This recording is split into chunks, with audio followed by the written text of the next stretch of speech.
আমার ছেলে নিজে এখানে পরীক্ষার্থী, সেই হিসেবে আমি সনকার এই জায়গাটাকে ইন্ট্রোডাকশন করে দিচ্ছি।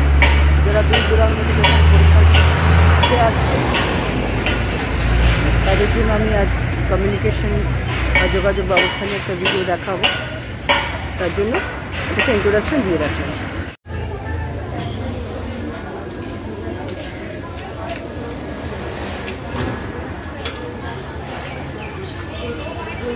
আজকে আমার ছেলে এখানে জয়েন্টে এক্সাম দিতে এসেছে। এটা হচ্ছে সনকার দুর্গাপুরেরই সনকা এডুকেশনাল ট্রাস্ট একটা সেন্টার। এখানে হসপিটালিটি অ্যাভেলেবেল। কোভিডের সময় এখানে খুব ভালো ট্রিটমেন্ট হয়েছে কোভিডের পেশেন্টদের। আজকে এখানে আমার ছেলের সিট পড়েছে জয়েন্টের। এখানকার পরিবেশ খুবই সুন্দর। কর্তৃপক্ষ মোটামুটি চেষ্টা করেছে যে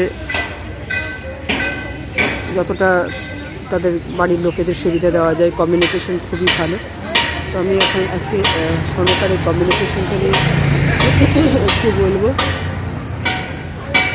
এখানকার কমিউনিকেশনটা নিয়ে একটু অনেকটাই কথা বলতে হবে, তাহলে অনেক দূর দূর থেকে যারা আসছেন সনকা হসপিটালে এই জয়েন্টের জন্য, প্রথমবার না বহুবারই এসেছে, এবার তাদের এখানকার টোটাল ব্যবস্থাটা নিয়ে আমি আজকে একটু কথা বলতে চাই। আপাতত আমি এটা একটা ইন্ট্রোডাকশন আমার দিয়ে রাখছি। প্রথমে দেখাচ্ছি, দেখুন ওপাশ থেকে একটা রাস্তা আসছে আর ঠিক উল্টো দিক থেকে একটা রাস্তা।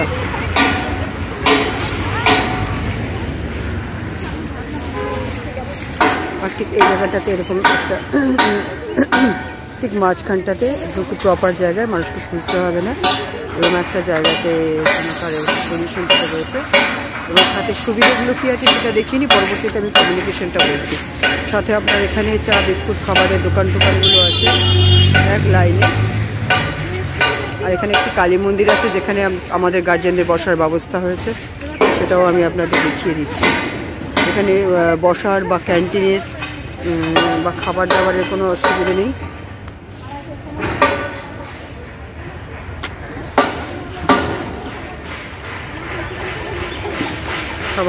খাবার ইত্যাদির যে ব্যাপারটা সুবিধাটাও আছে। সব রকম ভেহিকলস এখানে পারমিশন আছে, দাঁড়ানো যায় না।